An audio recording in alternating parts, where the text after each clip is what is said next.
আসলে আমার হাতে আছে 4টি দল, বিএনপি, এনসিপি, জামায়াতে ইসলাম, হাত পাকা। আপনি আসলে এই বাংলাদেশ কার হাতে নিরাপদ থাকবে বলে করেন? আমি এই চারজনের মধ্যে বিএনপি, এনসিপি এবং হাত পাখা জামাত ইসলাম নাকি। তো আসলে আমরা অনেকে সাধারণ মানুষ ভাবছিলাম যে মনে হয় আওয়ামী লীগে যে অত্যাচার করছে তখন ভাবছিলাম মনে বিএনপি হয়তো আগের থেকে ভালো হয়ে গেছে, বিএনপিটা দলের ক্ষমতায় আসলে ভালো হইব।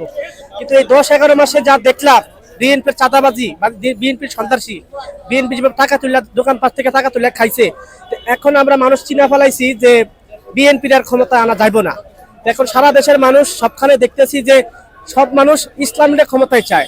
এবং শনিবার দিন সমাবেশ হয়েছে, মহাসমাবেশে যে চরমনার, আমি যদি চরমনার, হাত পাখা মার্কা এবং জামাত ইসলাম এই দুইটা থেকে একটাই ক্ষমতা আসলে আমি মনে করি আপনি আসলে কাকে চান? আমি এখন যেটা আছে যে ইসলামী আন্দোলন বাংলাদেশ, হাত পাখা মার্কা জিন্দাবাদ।